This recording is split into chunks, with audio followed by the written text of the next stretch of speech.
Good afternoon, everybody. How's everybody doing today?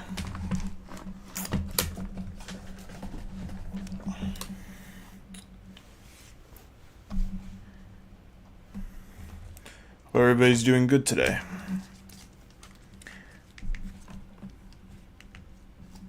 Today we're going to do something a little bit different. Try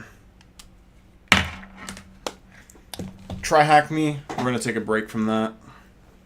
I'm also taking a break from my chair. I've already trashed the last chair that I have.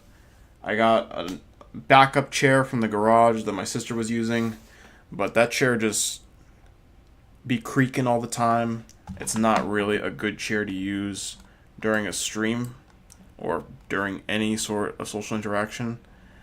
I'm probably still going to use it as my daily driver because this chair is not that great, if I'm going to be honest with you. But it's completely silent, so you can't argue that benefit of it.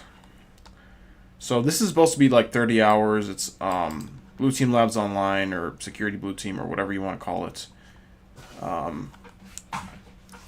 Try Hack Me. We got some rooms loaded up for that, but we're not going to do that yet.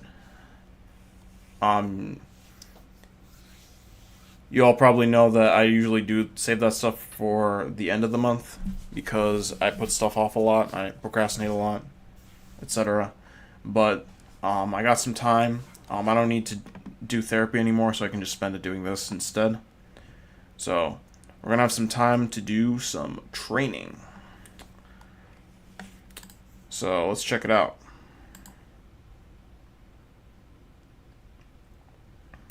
So this is essentially what it is. Hold on one second.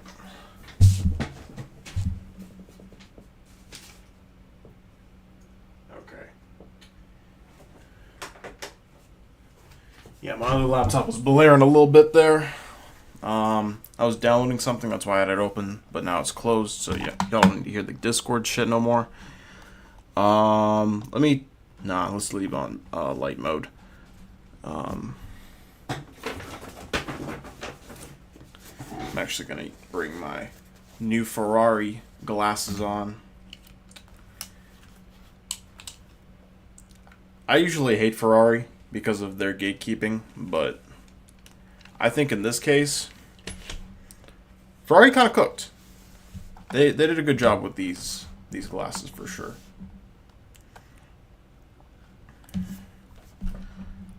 Now, in regards to... Oh, yeah, that's right. So, let's go to the free courses, right? If you were to go to the free courses, if you were to make an account, because this is a separate account from Blue Team Labs Online, what we got here is some free courses, okay? Penetration testing, PowerShell, Bash, Python, security interview preparation, virtual machines, this, which I completely missed, mental health and cybersecurity, vulnerability management, threat hunting, blah, blah, blah, blah. Okay, so I think these are the 6 courses that they do, the first 6 courses. Not quite, but close enough, right? So there are some courses that are here, so there's some courses that are exclusive to this pathway. From the looks of things, I think what I have to do is complete the other courses and then use this and get my certificate. I think that's what I need to do. So I gotta pick one of these and then we get this as the certificate. Yeah, I completely misunderstood this. That's alright. So what we can do is we can start with the OSINT one because it's the first one that shows there. And OSINT is pretty basic anyway.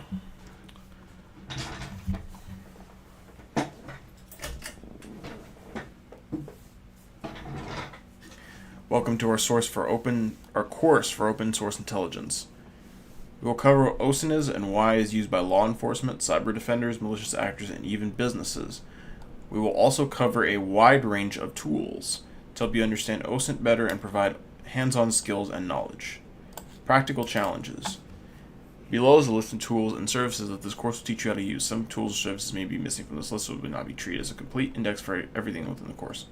Harvester, TweetDeck, Google Docs, OSINT Framework, and reverse image searching, TinEye Google. So this is kind of interesting. I've heard of the Harvester before, but I never heard it in reference to a course, so we're definitely going to pay attention to that. So, completion certificate. If you complete the final exam, you'll be eligible to receive an e-certificate showing that you completed the course and developed your OSINT fundamental skills. We're here for sharing on LinkedIn to show your motivation, showcase your motivation, and drive to develop your skills. Plus, we love hearing from our students. Awesome. Let's get it. So, what is OSINT? Why is it useful? Associated roles, intelligence, security in yourself, tools and services, course challenge, and finally, the coveted certificate. So we'll go ahead and start this. This seems pretty in-depth, actually. But let's begin.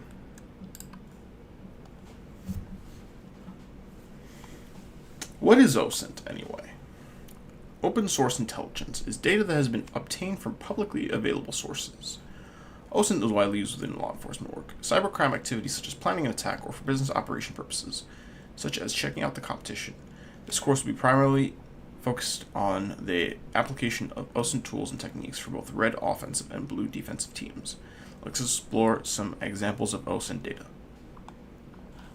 So we have a company that has a public web page that introduces some or all of their employees. Think of Meet the Team page.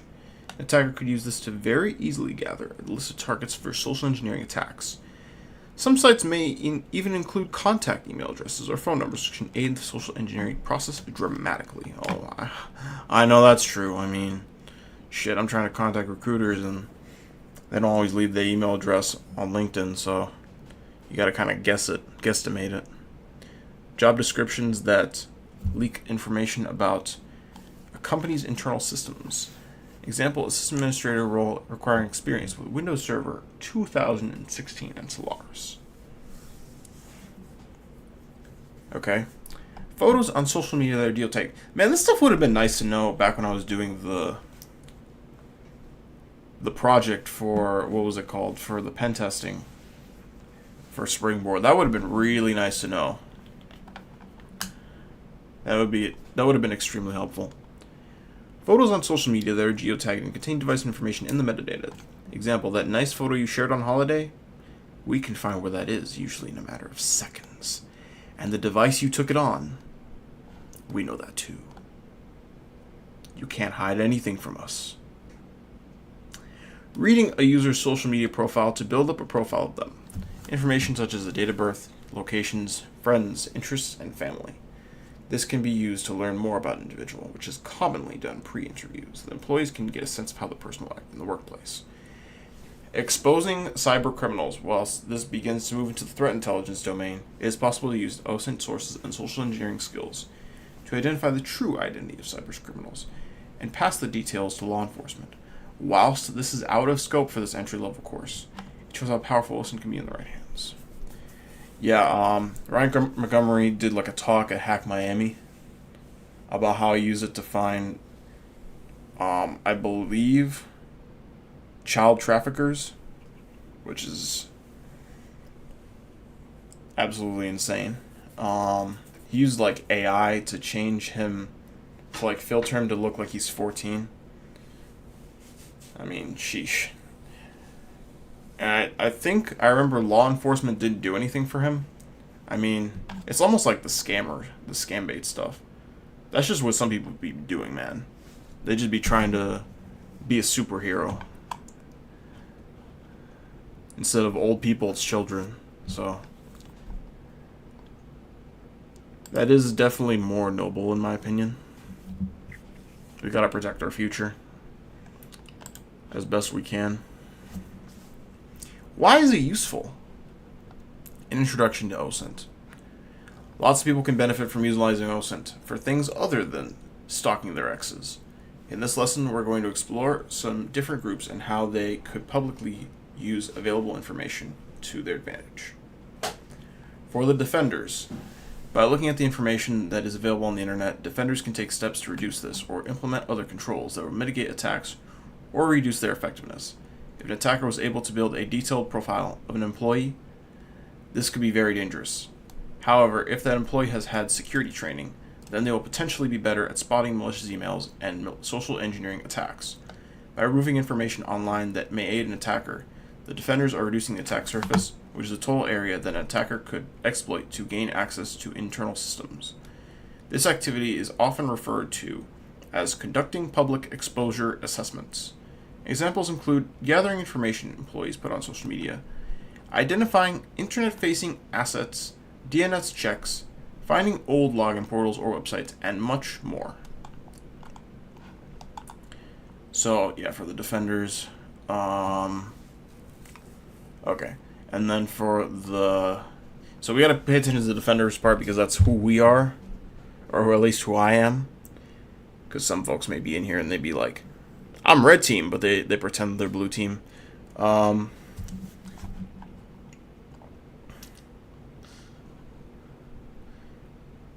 Malicious emails, social engineering attacks, removing information online with me and an attacker.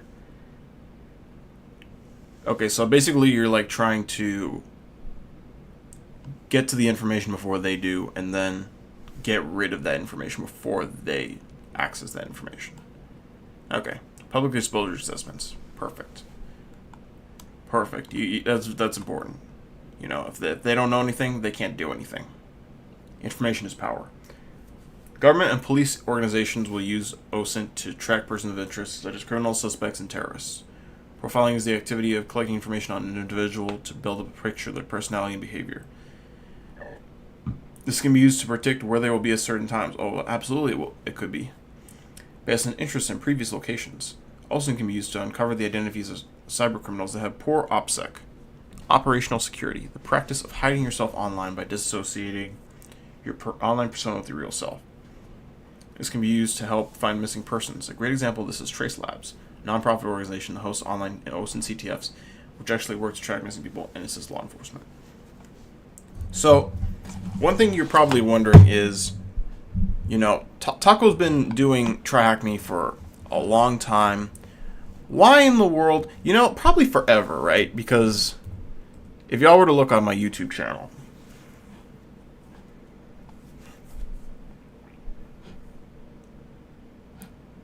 what?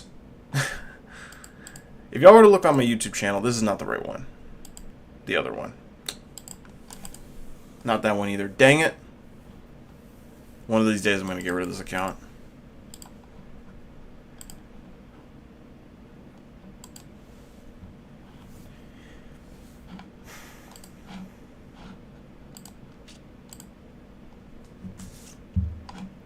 If y'all were to go on my YouTube channel, you would see TryHackMe, TryHackMe, TryHackMe, TryHackMe, TryHackMe, TryHackMe, TryHackMe, TryHackMe, TryHackMe. TryHackMe kind of. I think I did a little bit here, but it was mostly just chatting essentially. TryHackMe, ATC. I think this is another one which is just chatting. TryHackMe. I don't remember what this is. TryHackMe. So you see the pattern that we're going through. Okay, it's either TryHackMe or it's some unfocused kind of thing. And what happened exactly was, I found this piece of paper that I was doing where I was looking into different ways to spend my time. Okay. And there's a list of that on there, and it basically showed right now I should do Springboard, Let's Defend, Incident Responder alerts, which I was doing before on my other channel. Blue Team Labs Online, Junior Analyst Pathway, the News Doc, which I don't want to talk about that. I do not want to talk about that. And Music on Weekends. So, at the time, I was doing Springboard, of course, because I wrote this like a year ago. Okay, I was doing Springboard, of course. I was doing Let's Defend a little bit, but I wasn't doing any of the Blue Team Labs online. And the music, I don't know if I did a good job on that. I have some tracks that I can listen to, but I think that I need to expand my repertoire on that as well, on that end. I might have been doing too many streams, and obviously when you're doing streams, you can't do licensed music. So it limits my options in regards to that last goal that I had. And then there's some later tasks. So you can see that I haven't completed the goals that I wanted to complete. I haven't even started this particular goal. That's why I'm doing it right now. And there's some things for later, which we can get into that when the time comes, when the time is right. There's plenty of work to do, without question. So we're definitely going to get into that. But right now, I'm going to be doing some Blue Team Labs online. That's what we're going to be doing.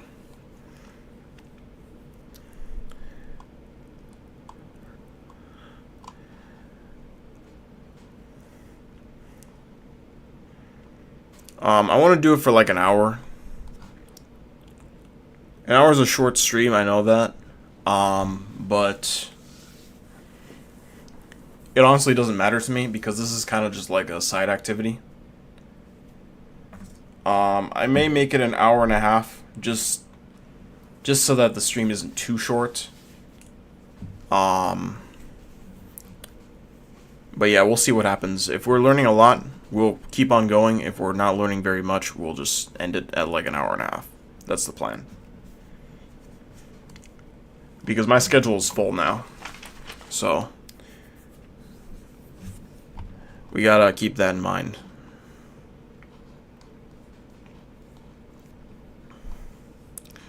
So businesses, they can use Analyst to keep an eye on the competition, watch for market activity, learn about their customer and how to best engage with them, improve business operations via data enrichment, and also monitor for security risks such as leaked credentials, employees sharing confidential information, or hackers planning attacks.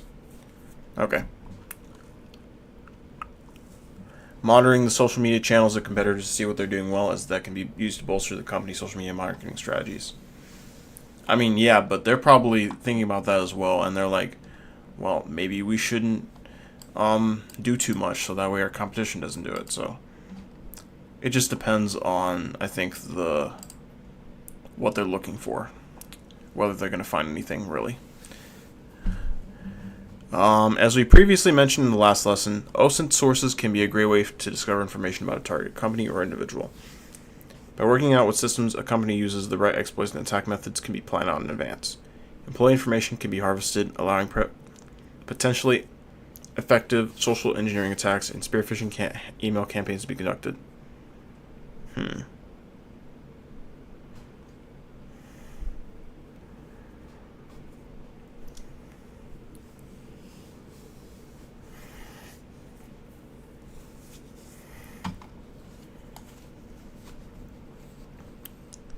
Make them more believable. Okay. The process of collecting this information for malicious purposes is commonly referred to as target information gathering or passive information gathering because the attacker is not directly engaging with the target system, such as port vulnerability scanning. Okay. Passive information gathering. So you're not going to be able to detect that. I think that's the idea behind active and passive. Listen mode, what does that mean? You are now listening to associated roles. There is a wide range of roles that will utilize OSINT in some capacity. Primarily threat intelligence analysts, security researchers, and penetration testers will typically use OSINT more than other roles in the industry. Tactical threat analysts may use OSINT to conduct intelligence operations, gathering information on adversaries that may target their organization. It needs work.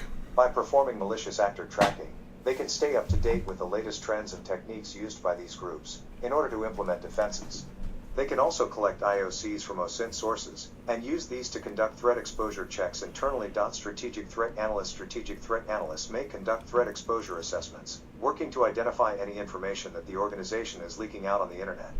This can be information regarding internal systems, employees that are posting photos of their ID card. Hold up, pause. So, tactical threat analyst, intelligent operations, gathering information on adversaries that may target, latest trends and techniques, implement defenses, IOCs, threat exposure checks internally.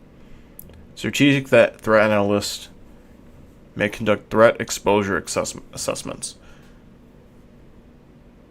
Trying to understand the difference because I want to. So, a tactical threat analyst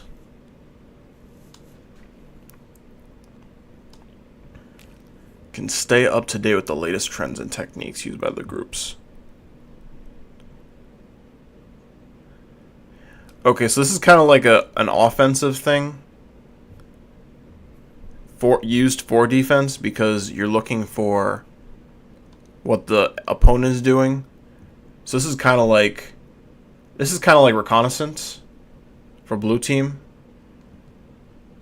And then this strategic threat analyst is kind of more like a GRC thing because you're doing assessments, you're checking boxes and stuff like that. You got your clipboard and you're doing like pass-fail for everything. Posted their ID card, so you check all the employees, make sure they're not doing anything like that. Posting pictures that seems like a lot of work. I don't think many businesses even have this. Maybe some of them have this, but I don't think any of them have this. Because that's a lot of work. Alright, let's continue playing it.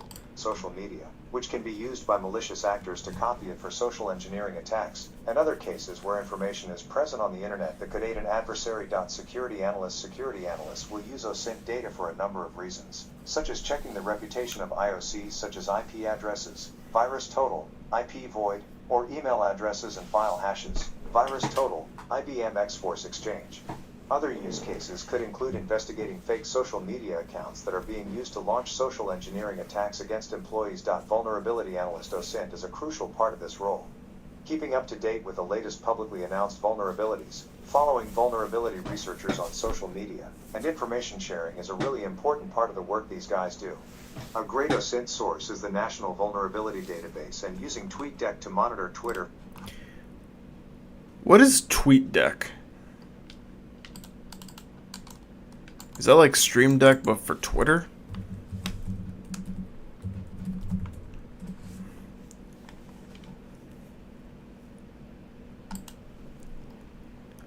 Oh, now it's called X Pro. Wow. Really, guys? Wow. Well, this is what it used to look like. I built a TweetDeck alternative for X. Okay, so it looks like they already have a workaround for that.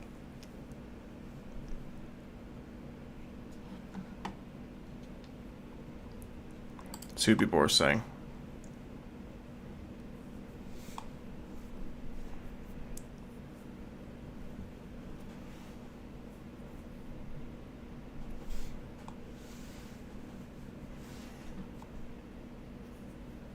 Only 2 free views.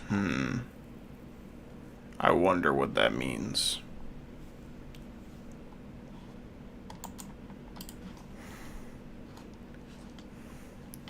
Oh well, we don't have to worry about that.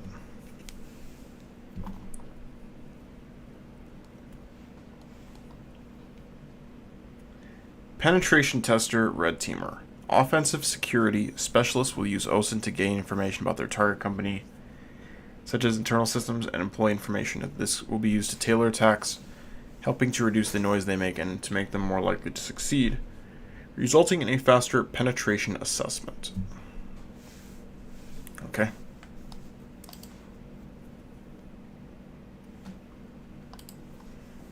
Congratulations. You have reached the end of the domain. You are now listening to associated roles. Congratulations. You have reached... Alright, intelligence. You are now listening to Intelligence Cycle. It doesn't matter if you are a member of a law enforcement agency or a security analyst for a company. Either way, when you are in an intelligence scenario, you will likely be facing the same landscape.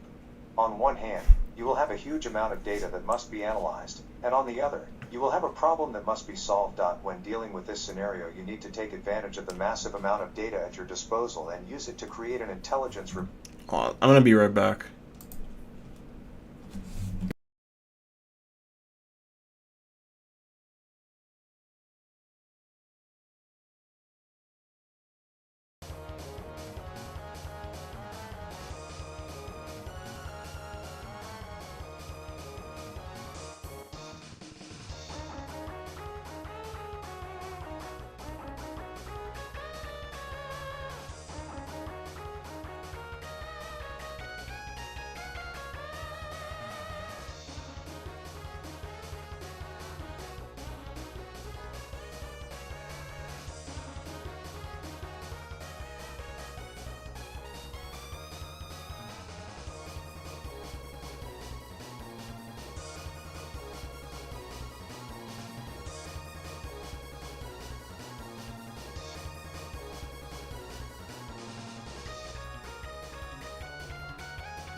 Man, these headphones are great.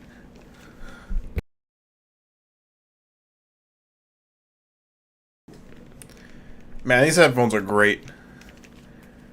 I can literally go so much further, and there's like no issues with the signal. This is the best $5 I've ever spent.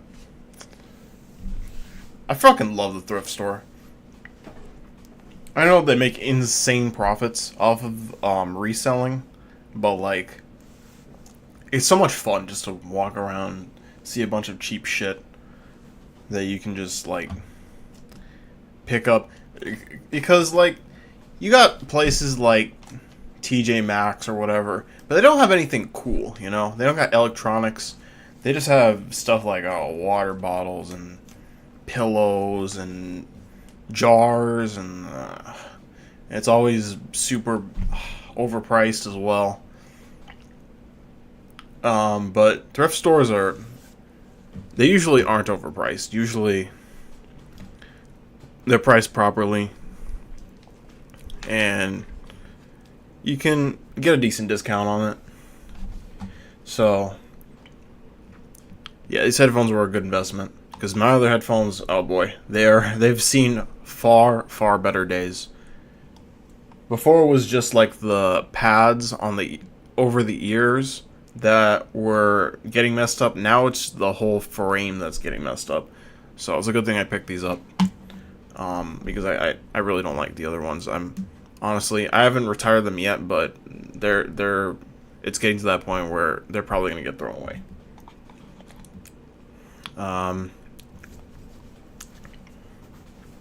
But anyway, That provides a clear explanation of the solutions you're looking for. The only issue here is that intelligence reports do not grow on trees. So, you must not only identify all this data but also classify and organize it in such a way that all this data can be converted into information. For these situations, there has always been a process of knowledge creation called the intelligence cycle. This iterative model describes a series of stages and procedures that a researcher has to perform to convert the collected data and information into intelligence products capable of bringing solutions to the organization. This process is carried out in 5 fundamental steps. which you can see in the below image. 1 Planning and direction. This first stage is the crucial element of the research process. It is the moment when you define which horizon will your investigation take. This is where you determine the purpose of your research and what kind of information you are looking for. 2 Collection. Gathering of data and information in this. This is the reason I don't fuck with OSINT, because I don't really have information that I want to gather. Because every time somebody asks, oh, what OSINT tools do you use? They always respond with, oh, well, what do you want to know? And that's kind of the issue, I think, with both learning about OSINT and teaching other people, is that you need to be able to, like, either get them to answer the question, like, if they don't know the answer, then maybe give them some suggestions. Or if you are somebody who doesn't know, I don't know, maybe like I think I pretty much answered that anyway, but yeah, because there's specific tools that you can use for specific information, I'm sure.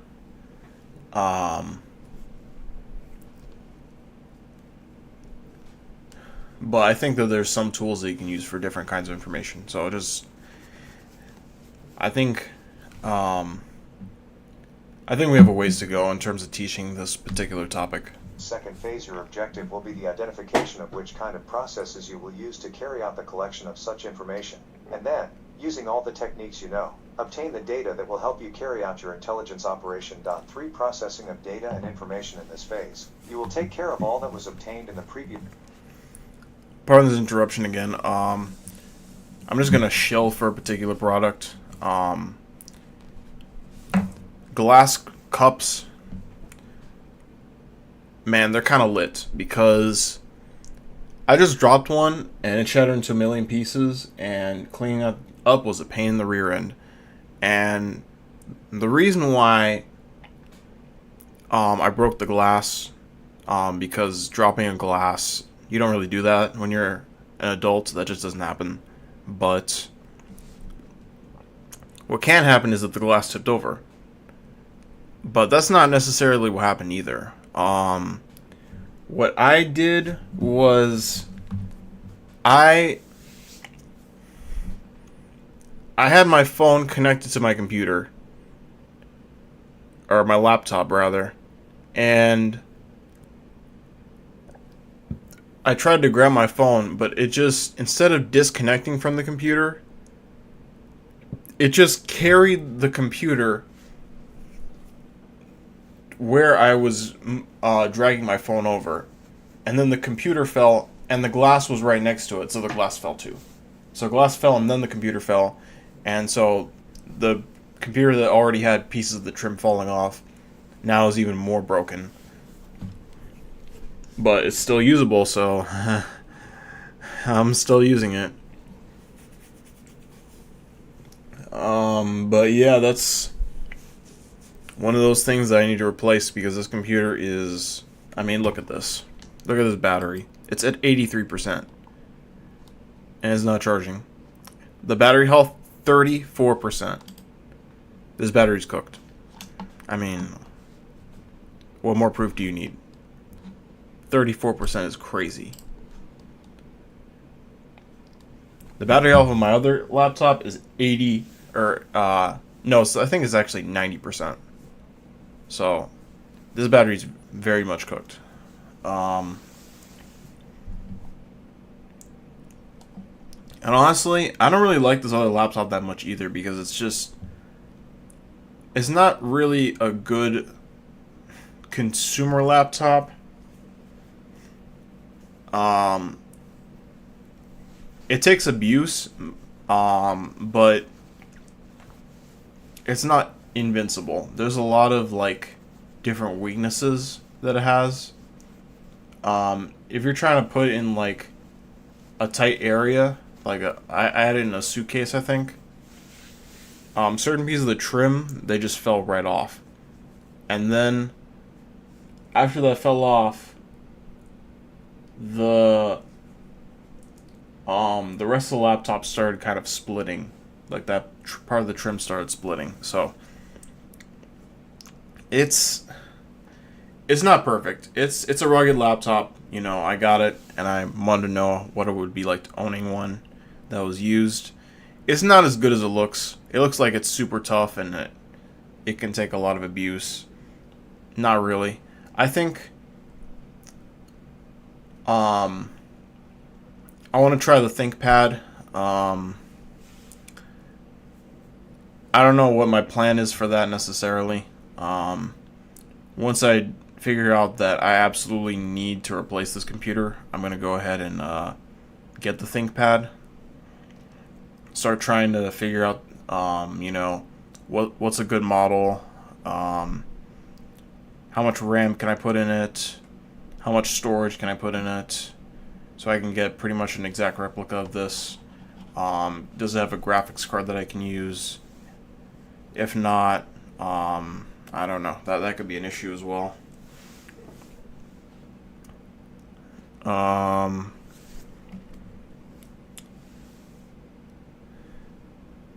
Depending on the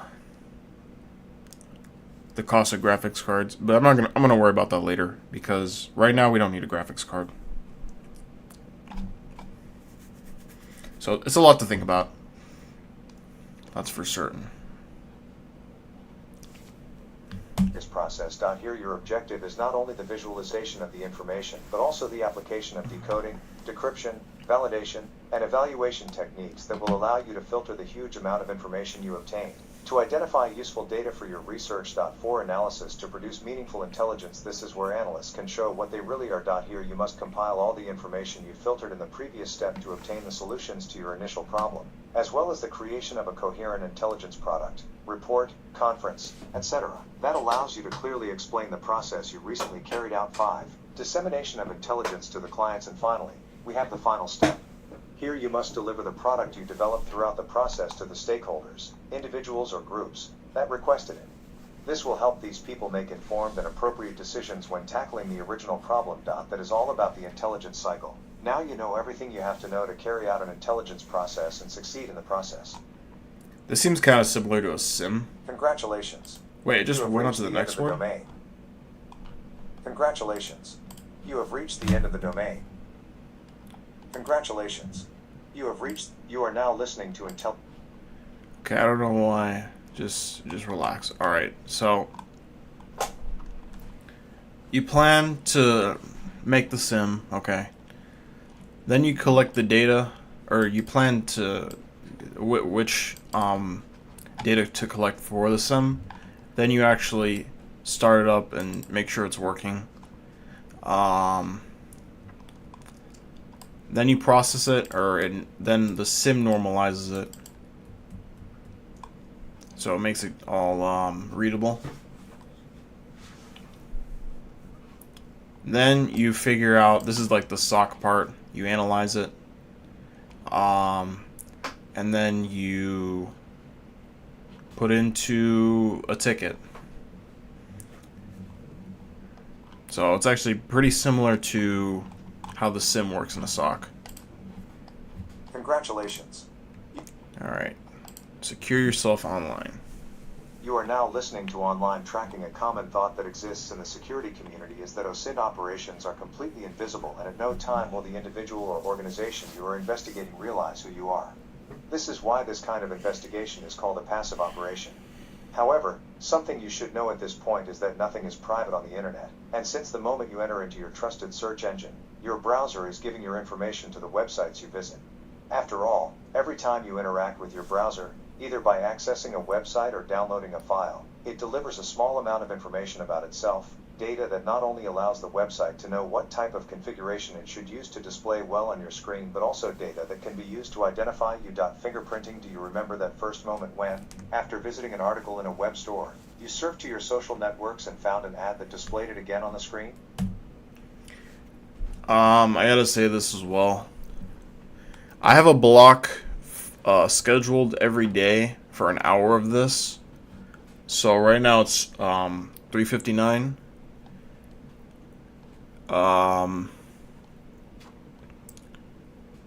and I should be stopping this. I'm going to give it another 20 minutes or so, just so we can finish this module. But I just need to let you all know that I am going over time at this point. Well, this didn't happen simply because the internet is omniscient. It happened because, as you will understand, there are programs that can identify little traces that you leave behind with your internet browsing, and they are usually used to follow you through the websites you visit, hoping to generate a model that helps identify your interests and give you recommendations. They practically know who you are, what you like, and where you have been all along. These little traces are usually not a problem if you are not very skeptical, but imagine how they can impact your work as an OSINT researcher while trying to stay hidden from your targets. It would be a disaster. It not only would allow the targets to know of your existence, but I don't know why also let them use ProtonVPN those little keeps traces saying to block find out who you websites. are, putting you at risk. Without further ado, I'm pretty sure, like, let's I'm start not with our list of little doing traces anything that on you this may know computer as fingerprints. at all. IP addresses, yup. What allows us to communicate is also what betrays us. As you know, every time you use the internet, your public IP address is sent through your router. This not only allows you to communicate with a website, but also tells it who to contact back. Okay, who to send IP addresses, next we know about resource this. to, and how long it will take to reach that address. And yes, we know that you know that the IP address is the most public thing that can exist, and many websites don't even bother to store this data. But, even so, you should always remember that this small element can be the first one that reveals who you are. Cookies. Would you like a cookie, my dear? This is practically the question you always find while surfing the internet, and the reason is that, nowadays, practically all websites use these elements to operate in an optimal and user-friendly way. Cookies store your login information, your personalized settings, and even help you remember what was in your shopping cart. But some of these items are the main reason why websites know more about you. So wait, did they already talk about fingerprints?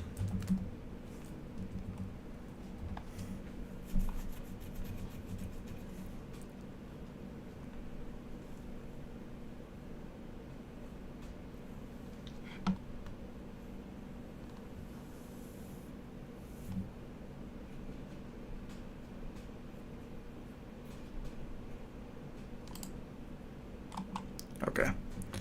They're gonna get there. Third-party persistent cookies, also known as tracking cookies. These elements are stored on your computer's hard drive and seek to obtain information about your activity, providing data to the website they come from and helping them to identify your likings, making them able to give you a better user experience. Some of the websites that use this They're stored on your hard drive? The following note. These links will redirect I guess you it's to the only place they could be stored on. website, Well, Facebook, there's Google, client and side more. and server On the side. following Okay. websites, Yeah. You can learn more about the different cookie varieties. Most of them and are how they allow probably going to be websites on your track hard drive. https://www.theguardian.com/technology/2012/April/23/cookies and web tracking intros://privacy.net/stop cookies tracking /https://www.cookieeyes.com how cookies track you on the web and what to do /browser fingerprinting. Let's let's do this fingerprinting first, and then we have digitally generated fingerprints through the browser. This is actually the most dangerous and intrusive element we can find. These are logs created by the browser, which use a variety of data available on your computer, providing information to websites about the settings you are using, the machine you are on, etc. This results in the creation of a unique identifier that allows your computer to be recognized from the rest. This identifier contains information about the version of the browser you use, the operating system from which you are currently browsing, your screen resolution, the font type you have active at this time, among many other things, making it practically impossible for your navigation to be private. In fact, there are several pages that you can use to check out the information provided by your web browser. Here we will provide you 2 of them so that you can evaluate how anonymous you are while surfing on the internet. https://coveryourtracks.f.org/browserleaks.com. Electronic Frontier Foundation. You are now Okay, stop it. Why would they just go to the next topic? It's like I never asked for you to go to the next fucking topic. But anyway, let's go ahead and take a look at this. Test with a real tracking company.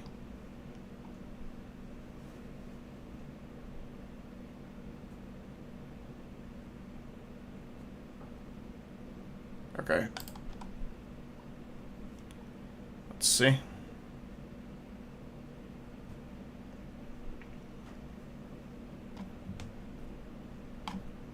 While I wait for that, let's look at this one as well. Browserleaks.org.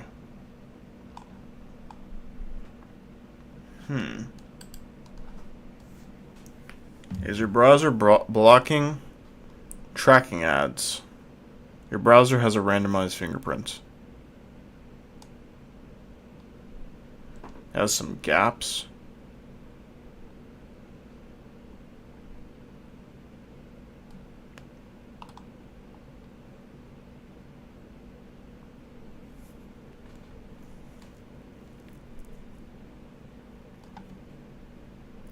Your browser's fingerprint that conveys at least 18.47 bits of identifying information.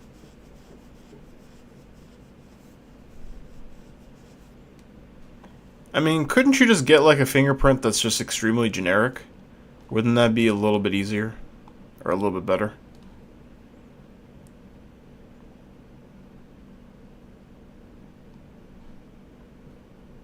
User agent.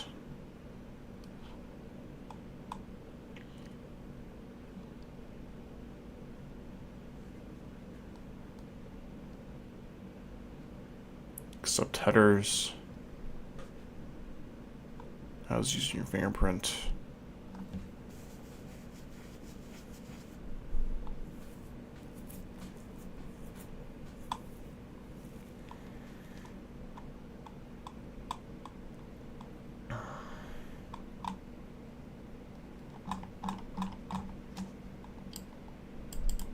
Can this mess load, please? I swear.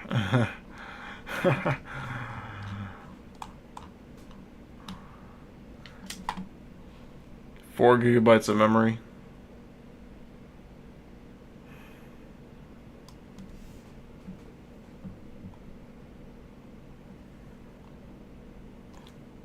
Randomized CPU class.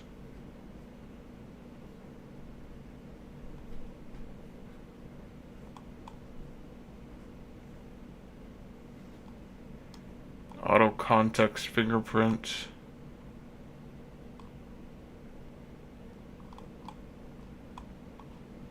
Ad blocker.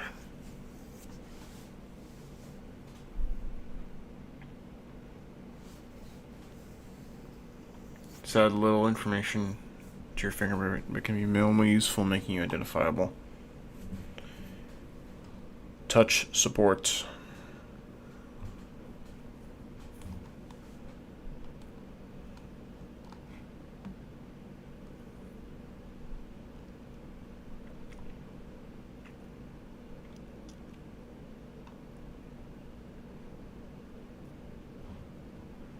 Does this mean that the touchpad counts as a touch point?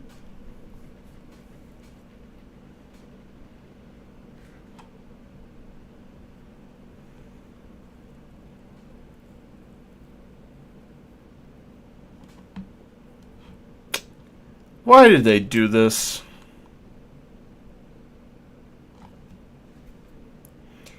English ENUS.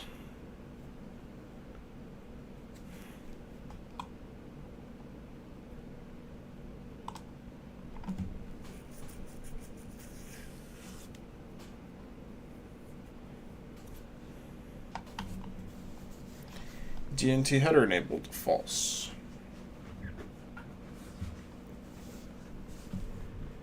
Oh, let's just do not track, okay.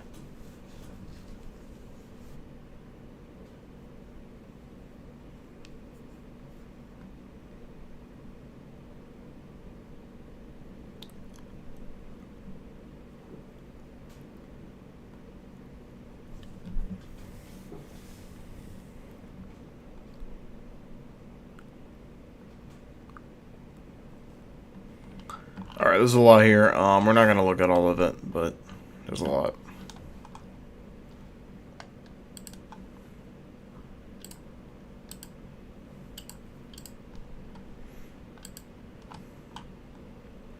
Got some other tests here as well.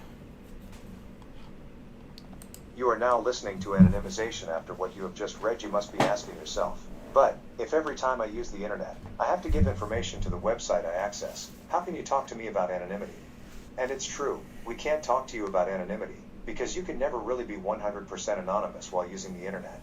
However, this does not mean that you cannot make use of some techniques and tools that allow you to look like someone else so that neither social networks nor Big Brother, Google, please don't hate us and LT:3 can know who you are while using the internet. To do this, you just need to be aware of the elements mentioned Less earlier than and 3. install a few tools that will help you to be a little more protected than That the was rest like a of your fellow heartbreak, so it was a mortals. less than Add slash extra 3. layers before mentioning that the best thing you can do when surfing is to use a VPN or use Tor. We think it is good that you know the benefits of virtual machines, and that you know that they not only help you virtualize operating systems but also allow you to add an extra layer of privacy to your activities. One of the best exponents of OSINT, Michael Basil, mentions in his book Open Source Intelligence Techniques that the best practice that an OSINT researcher can do is use a Problem Linux is I don't operating have system, enough powerful either by enough machine USB to as a use live virtual ISO or machines. using a VM. Do your research and finally erase all trace of you by simply Especially rebooting not the with the system, browser. Are you either by kidding me? using a snapshot or the USB live. With this, you not only did your research and were able to get all the information you needed, but you also deleted your trace, since any records that might have existed on the system were immediately removed by rebooting the system. For this purpose, you Okay. can use some existing OSINT specialized machines like TraceLab OSINT VM, or you can create your own OSINT Linux distribution. You will find an excellent guide for DIY machines in one of the following links. TL OSINT VM, https://www.tracelabs.org/initiative/OSINT OSINT VM guide, https://nixintel.info/tag/DIY buscador/hide your public IP address. As you well know, your IP is the face that you present to the internet world, making this the first thing that computers receive when they communicate with you.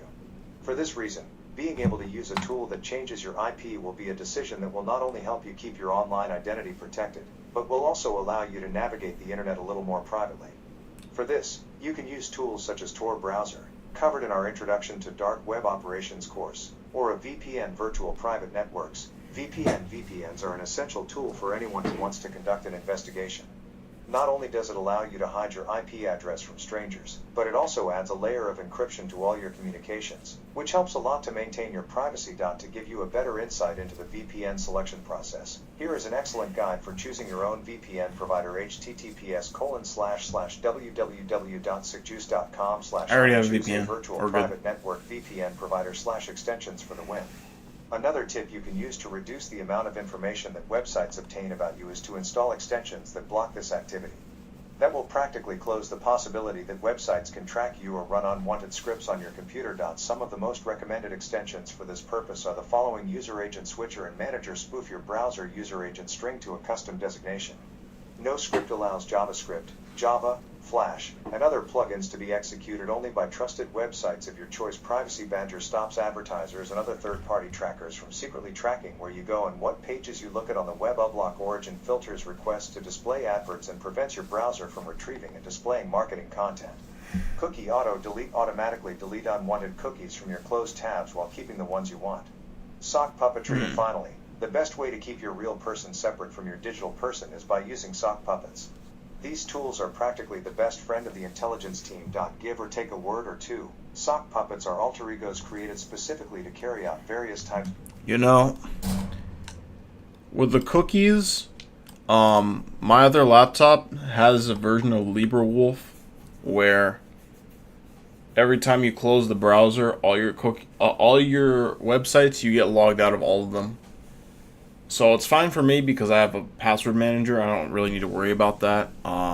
Sometimes it's annoying, but it's not like going to catastrophically ruin things. But it does cause me, because I'm still doing the path of least resistance, I still use Mozilla Firefox most of the time for most of my tabs. It's just way more convenient to do that. But yeah.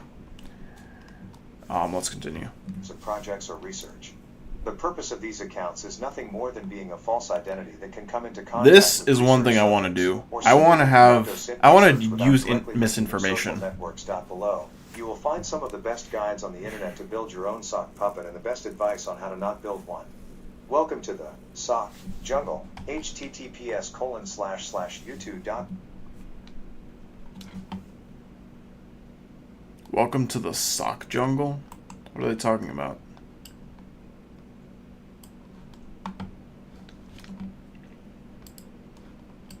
What's up, everybody?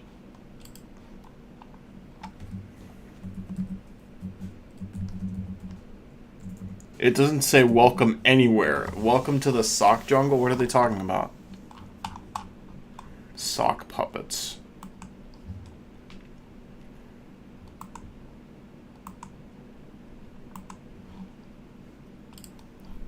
Creating sock puppet accounts.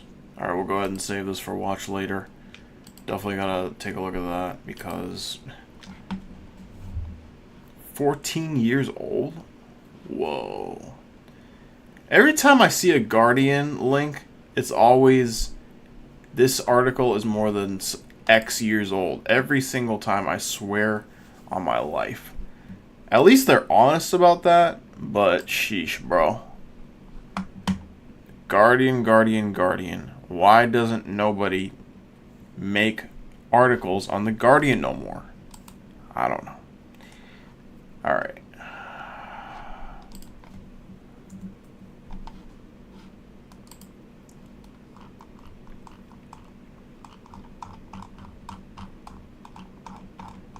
This doesn't seem like a very long article, so I'll probably read it. But what is up with this? Like, this isn't working at all. It says it's loading, but that's very hard to believe. And this one's, I guess, just got taken down because it's on web.archive.org. This one, let's see if that we can find that also on the Wayback Machine.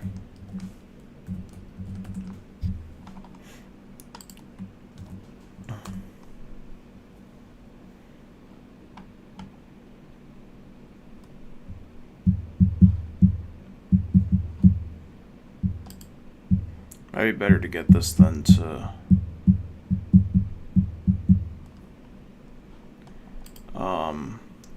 visit the actual website because it just takes so fucking long to deal with.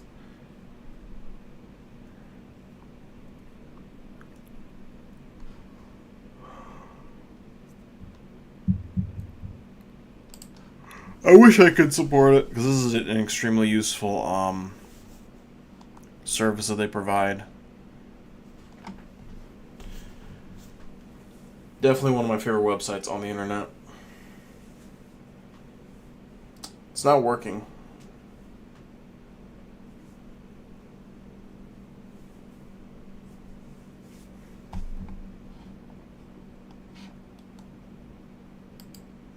Let's try this one.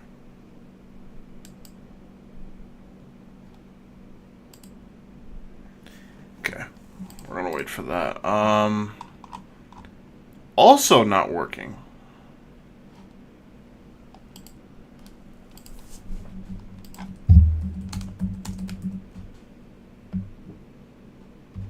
Okay.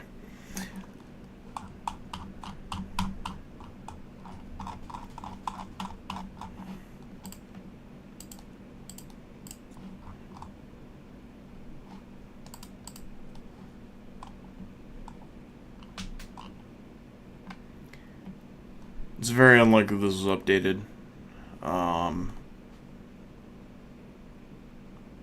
But we're gonna check this one anyway.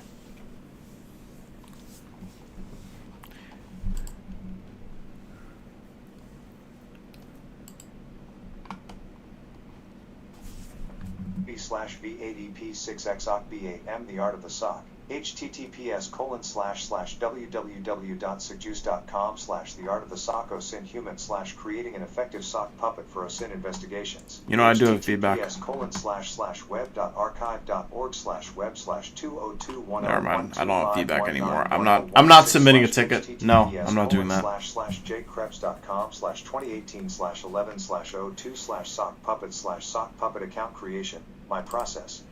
No, thank you. https://garrettmclee.com/sock puppet account creation/the world's best sock puppet. Not. https://keyfindings.blog/2019/01/21/ the world's best sock puppet not slash.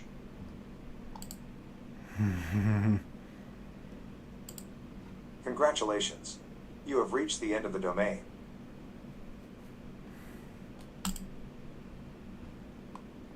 It's like the one time that I actually want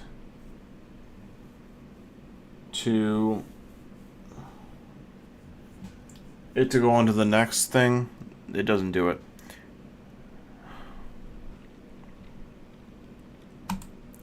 Alright, tools and services. You are now listening to The Harvester. The Harvester is a command line information gathering tool that utilizes OSINT sources to gather information about the target domain and retrieves information such as host names, IP addresses, employees, and their positions, email addresses, and much more. In the below screenshot, I am performing simple reconnaissance on the domain google.com. Using Google as the data source, the Harvester D google.com L100B Google tool, target domain equals google.com. List 100 results max. Source equals Google. This didn't give us too much information, but knowing the IPs associated with Google's subdomain.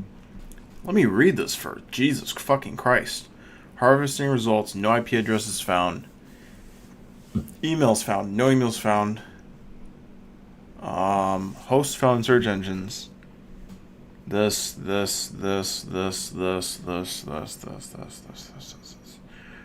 Earth.google.com, Hangouts.google.com, Plus.google.com. What? No, that doesn't exist. You're lying. You're lying.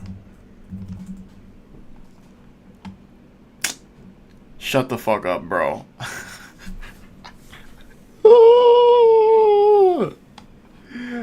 Google Plus has a successor called Google Workspace Updates. Shut the front door, brah. They still have Google Plus as a domain. That didn't give us too much information. Bro, it gave me all the information I could ever want. Google Plus is still a thing? Wow. Look at all these different subdomains that I can go to. This is awesome. This is great. It doesn't give us too much information. That's all the information. That's like... This is amazing. Policies.google.com. Wow. This is great. I can show this to my lawyer. I can show this to my legal team. Oh, I love this. What else? Sites.google.com.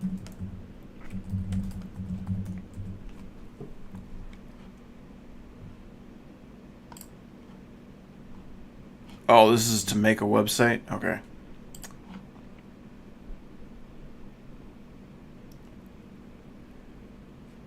Now, one issue with this, they don't have docs.google.com for some reason. I don't know if they just like, I forget what they call it, but like they just appended it or whatever you call it so that it doesn't show everything. But this is cool. Ad settings on google.com. Come on, man. Who doesn't want to change their ad settings? A doofus, that's who. Developer. So we got developer.google.com.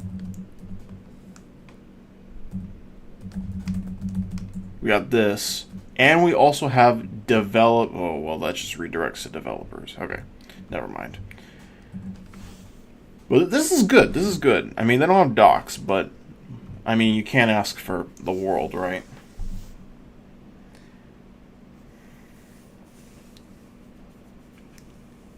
Now, if you did this on a regular website, I probably wouldn't find this stuff to be useful. But for Google, like, it's a big tech organization, so they're gonna have a lot of results from that. It could be useful. Now let's try something a little bit different. If we wanted to launch social engineering attacks against some Google employees, we can quickly identify potential targets by setting the data source to be LinkedIn instead of Google *. Whoa, the Harvester works on LinkedIn? L100B LinkedIn Oh my tool. goodness. Target domain equals google.com. List 100 results max. Source equals What? LinkedIn. Now we have a list of potential targets, along with their job titles. We can do further reconnaissance on them using LinkedIn itself. How does that even work? Technical recruiter at Google. Google.com. Oh, maybe they have a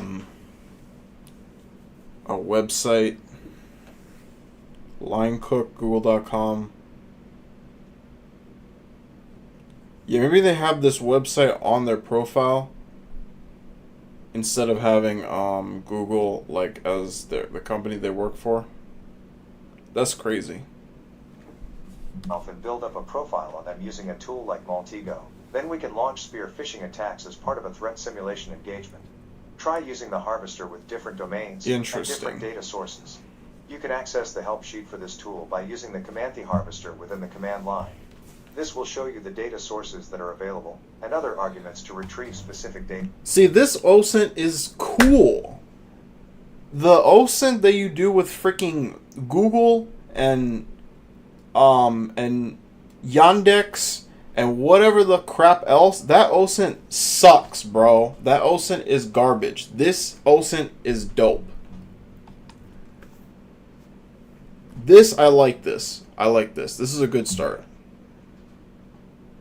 Let's see how they fuck it up. You are now listening to Maltego following the line of the harvester. We will now have a very powerful OSINT tool called Maltego. Maltego is a high-level data mining and information gathering tool, capable of obtaining real-time data on different types of entities, companies, people, websites, etc., and representing them graphically through nodes, showing all the connections that the program was able to obtain over the internet. About the subject under investigation. Note, for this explanation, we will make use of the Kali Linux operating system, since this tool is part of its information gathering collection. So, first things first, to use Maltego, simply type the command Maltego on the command line, or search for the application through the Kali toolbar, as shown in the GIF below. Once started, you will see that there are 5 different versions of the software. Some are paid versions, while others are not. This time we will use the Community Edition since it is free and should not be a problem for you to use it. Once you have selected your version, all you have to do is accept the license terms. I might be able to use apps to install it, API key that will allow unless they have some configuration file that they use, but they probably don't, because it's a GUI open a blank tool. graph and finish the process. This will allow you to visualize a screen similar to the one presented below. The next thing we should do to perform our first search would be to go to the Transforms tab. And this is interesting. This looks kind of like this will display the Microsoft catalog Office. of transform tools that can be installed in Maltego. For this example, install the tool's case file entities. Have I been pwned? Social linked CE and Shodan. In the case of Shodan, you must enter an API key. To do this, simply create an account on their website www.shodan.io and go to your account. Once you have installed all the transfer tools, go back to the blank tab we created earlier and Alright, you know what? Since they're asking me to do all this, let's see if we can get it. Look at this. Look at this. We still have this fucking activity that we're doing last time. Let's try apt install, well, sudo, because this is not the business laptop. Alright, pray. Wrong password. Pray.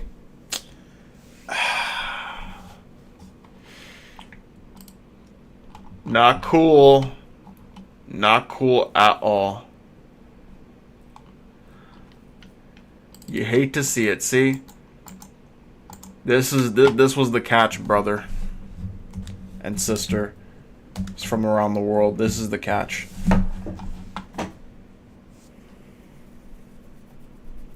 Maltego's dead? It doesn't seem dead to me.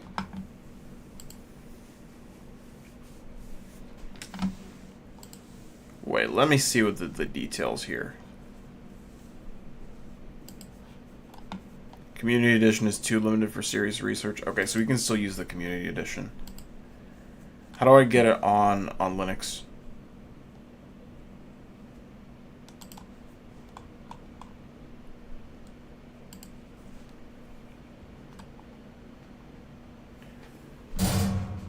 Okay, so I need to have a Maltego ID. I don't like that they're asking me for this early on.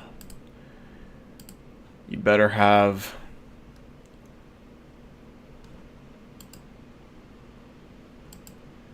Better have a fucking good reason for this. My name is...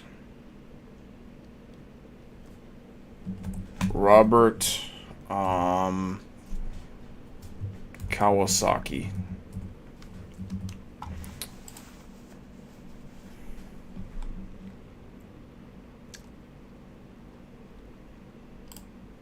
We'll fill it up.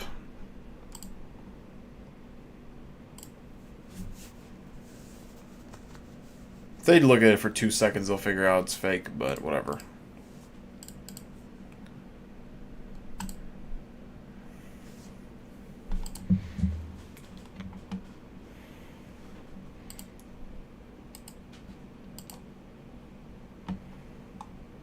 Two 83127.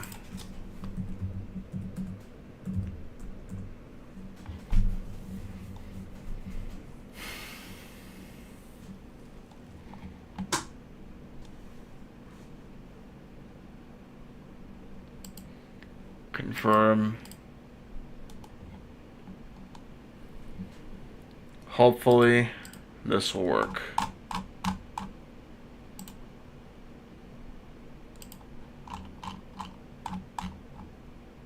Why would they think I live in Denmark? Denmark, very interesting. I can't even lie. Organization name.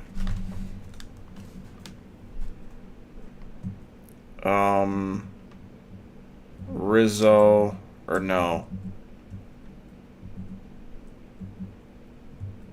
Yeah, Rizzo Commander with a K. Incorporated. Or no, LLC. Because we don't want too much liability, okay? We want limited liability. Alright, limited liability. Perfect. Your role. My role is I'm the incident commander. Oh, fuck. There we go. Organization website, I don't have one. Main use court cases. Incident response, obviously. How'd you hear about Maltego? I don't know. Foreign business unit. Academic research institution.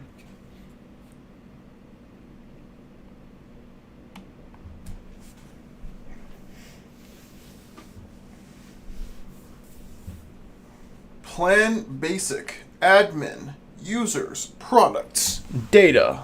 Products. I choose products.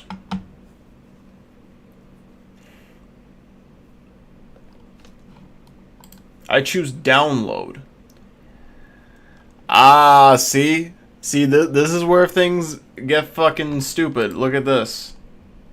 Deb, zip, and RPM. That's it. Nothing else. Hardware requirements. Java, memory, disk, processing power. Network requirements. What version of Java do you need? Now explain to me why they don't have a way to download it with the source code directly. It might be that .zip. I don't know. I'm going to give them the benefit of the doubt. But from the looks of things, you can't do it with the source code. So if I were to try and do this on Arctics, it won't work. Now we know Kali is a Debian-based system, so that's probably why it has Maltego on it, even though it's not Debian itself, which is what I have, what I'm running right now. This is why I have 2 versions of Linux, because this version, it's very common for deb packages to be available. If there's any package that you can just use to install a program, like on the App Store, it's a deb one. There's like a Fedora one as well. I don't know what RPM is. What an RPM? Oh, I shouldn't have closed that. I usually do that.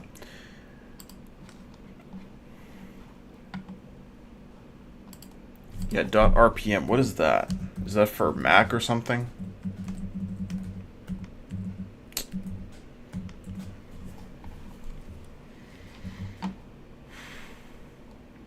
Oh, Red Hat. Okay. Ask and you shall receive.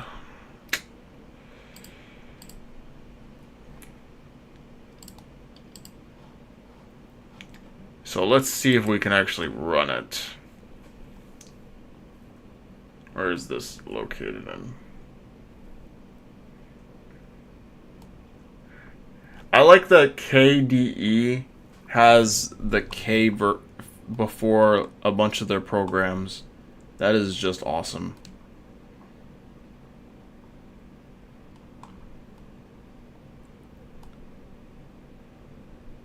Lost and found, interesting. Okay, I need Java first. So they want a specific version, I think. Java. Let's just download. Let's just fucking download whatever they give me. Dang it. Dang it. Now we gotta figure out how to install Java 2.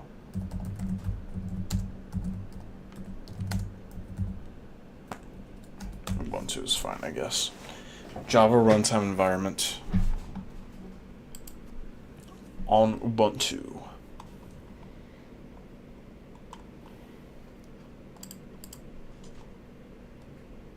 Default-JRE. Okay.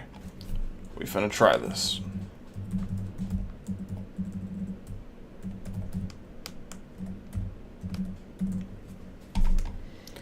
And there you have it. See? Easy. See, I kind of have Ubuntu. Kind of. I mean, if it's not Ubuntu, why'd this command work? You feel what I'm saying? Okay, now we have it. So now it should work. Why didn't this install the dependencies with it? I don't know. Because potatoes and steak. That's why. Alright. So let's do this. Do this. License agreement. Accept it. Next. Login. Because I do not want to log in on that tiny little screen. Please and thank you.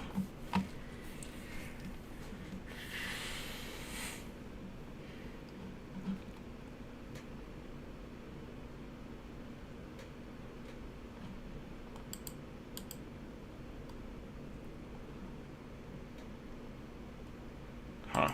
Okay. Browser login successful. Thank you. Go and activate it. Activation successful. Your copy of Maltego has been successfully activated. Click Next to install some transforms that will help you extract new information. I will. Hopefully we don't need this. I think we'll just do this here.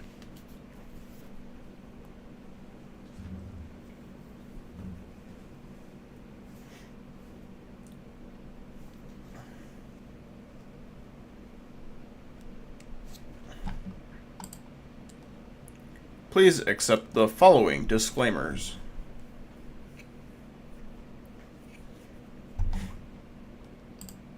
I don't care about the disclaimers. Following items were installed. Automatically send error reports. No, thank you. Alright, and the web browser is the default system browser. Thank you. Privacy mode, normal or stealth. Rich's Maltego experience. Or stealth privacy mode. Or if you're an investigator. I'm not an investigator. We'll keep it the way it is. Let's go ahead and open up a blank graph. Thank you. Alright. We detect you're running Maltego with less than 8 gigabytes allocated. If you have more than 8 gigs installed, please consider increasing the allocated memory. Oh boy. I don't like the sound of that. Hope that doesn't bite us back in the rear end. New graph. This is your graph. Entity. Each piece is represented with an entity. An entity can be anything, a person's name, email address, phone number, and much, much more. You can drag an entity from the entity pouch from your graph. to be an investigation. You can change entity value by double-clicking and, for example, typing in Cristiano Ronaldo. You can select an entity on your graph by left-clicking on it. You can move your entity by right-clicking and dragging it. Transform is a piece of code that fetches information about the entities in your graph. You can think of it as a search or query. When a transform finds information related to your entity, it automatically displays it on your graph. Transform menu. The transform menu is where you find all the transforms that you can run. To open the transform menu, you can right-click with an entity selected. The transform menu is where you find all the transforms that you can run. Run a transform. For example, to run the first transform, you can click on the transformed website Bing. Then wait a few seconds for the transform to display the results on your graph. See a practical example of a graph. I will.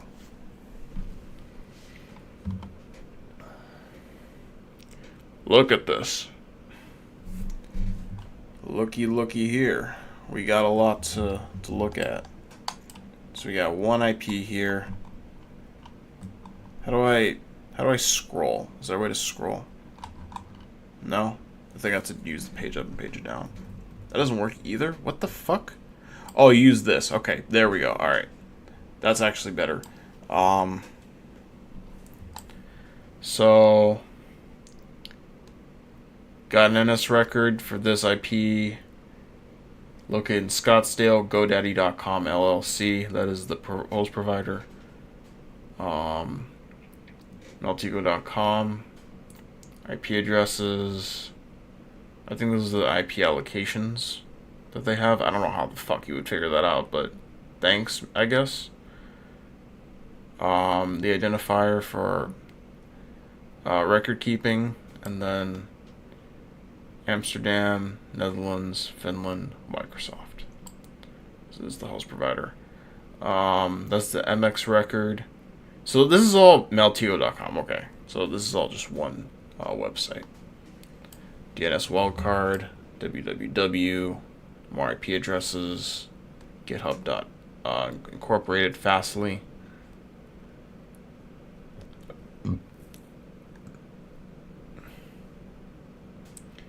I think these are just like associations, like company associations. I don't know what the heck Fastly is. I really don't know. Maybe some what's it called? Some DevOps person can answer that. Meltigo.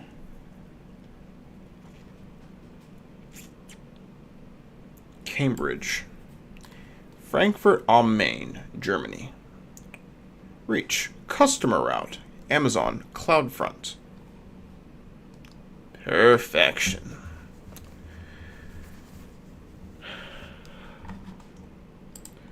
And this is what we have to deal with. Alright. So, what do we do now?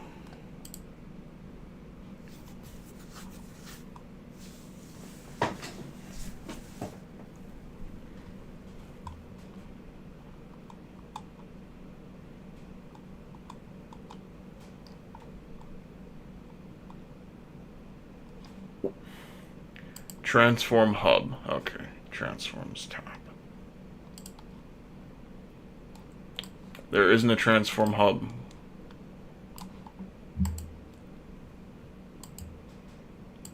It's gotta be this. The data hub.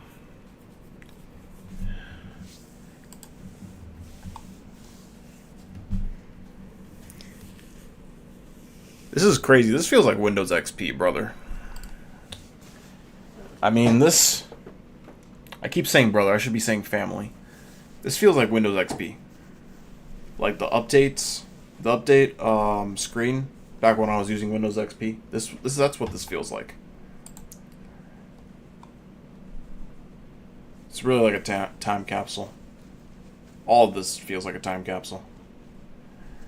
For this example, install the tools case file entities, have I been pwned, social link C, and Shodan. In the case of Shodan, you must enter an API key. Okay, so for this example, install case file entities,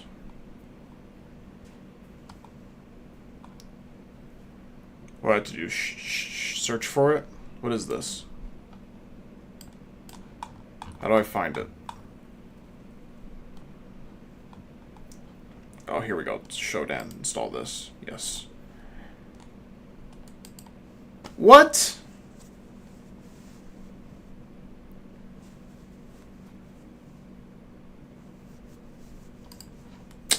I gotta fucking set that up first? God damn it. Case file entities. Install. Yes. Yes. Thank you. So that one's done. Have I been pwned is where?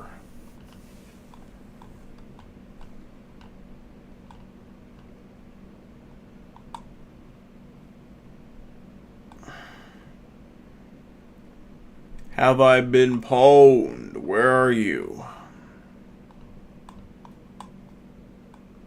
I ain't even seen an H here. Come on, guys. Have I been pwned? They have a flight aware extension?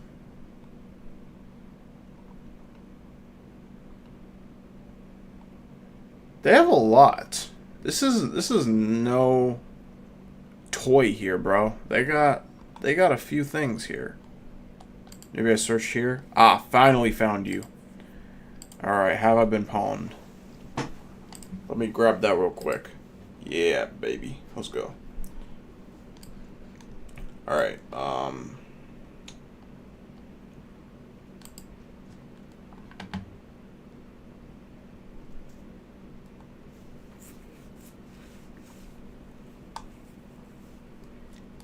Social Link CE.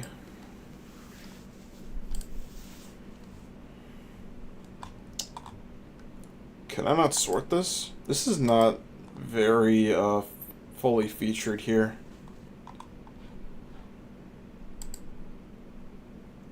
Social Link CE. Social Link CE. Come on, guys.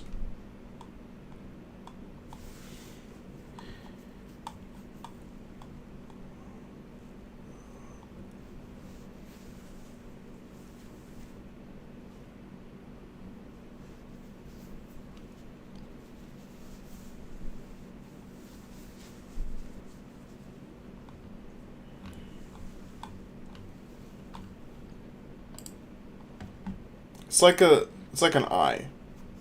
An eye with a magnifying glass. Come on. You cannot miss that.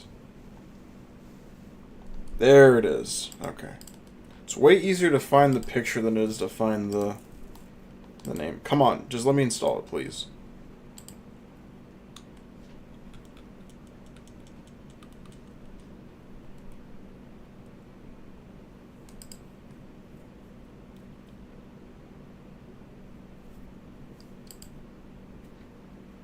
Alright.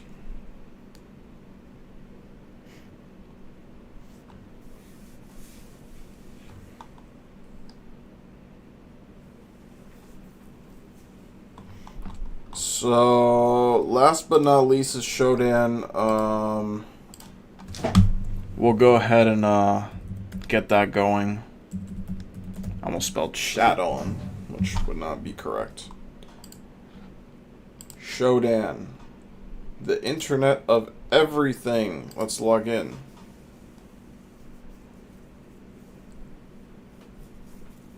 Log in with Google. Log in with Shodan. Shodan. Make it the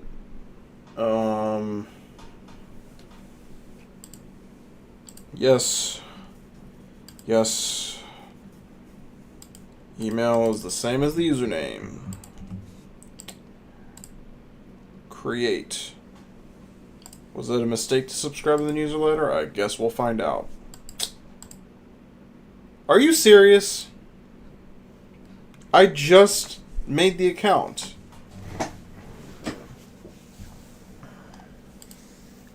Now we already have to go to forgot password? Are you serious?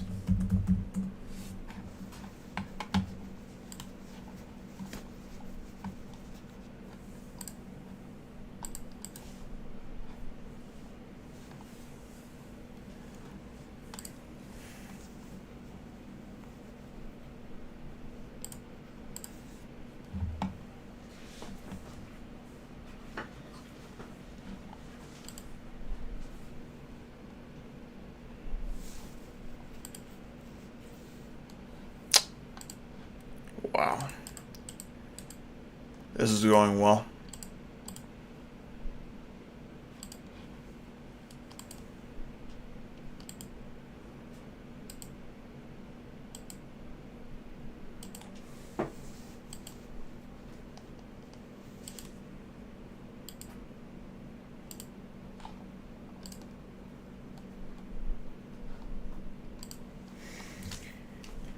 Alright. I'm not continuing this until we fucking get this working.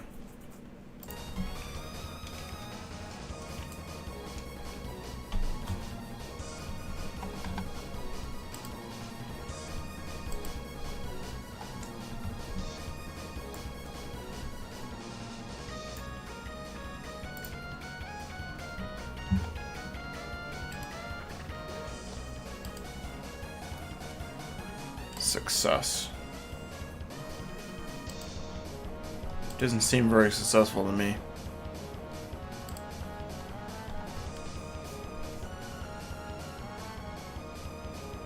It's not working.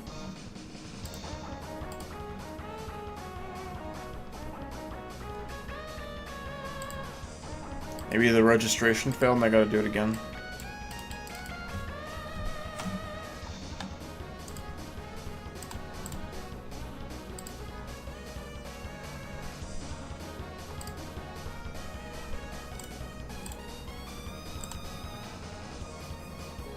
That username already exists. So the username is not the issue.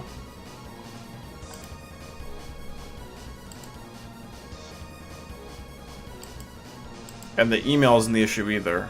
It must be something on Shodan's end.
Look at this. They're trying to shill me twice. I love it.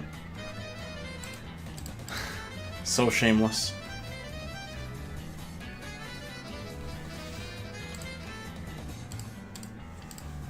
I guess we could look over the rest of the lesson. Just to see what we're in store for.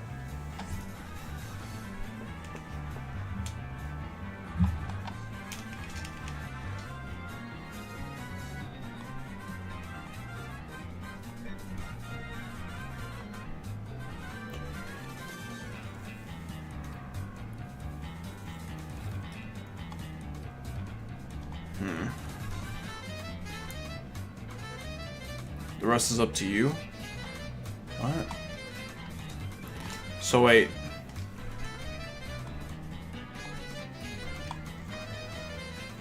Select domain. You get the domain. And then make a scan.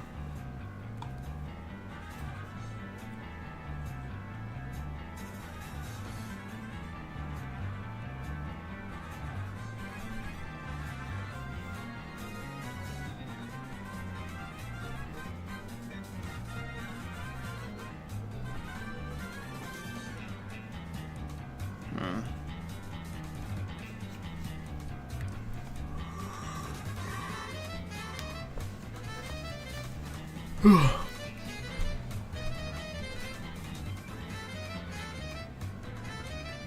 like how they just showed the API key there. I could literally just copy that. And it would probably work.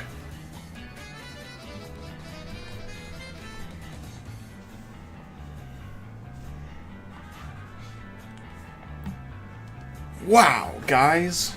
Look at that. That's cool. See, I'd rather look up these fucking, these domains than looking up people. That's just not my thing, bro. Not my thing, family.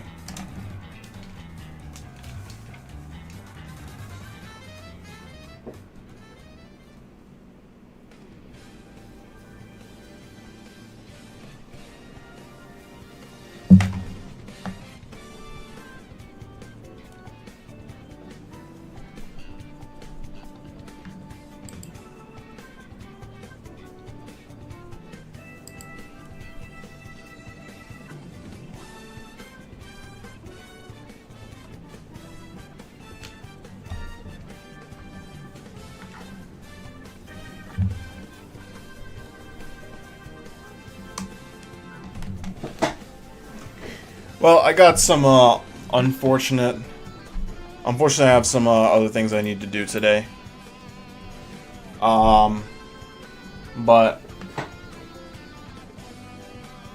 I'll probably be back tomorrow for some more of this. And we'll have more time to work with tomorrow because I won't have to do springboard tasks. So you'll have a great rest of your Sunday, and I'm out of here.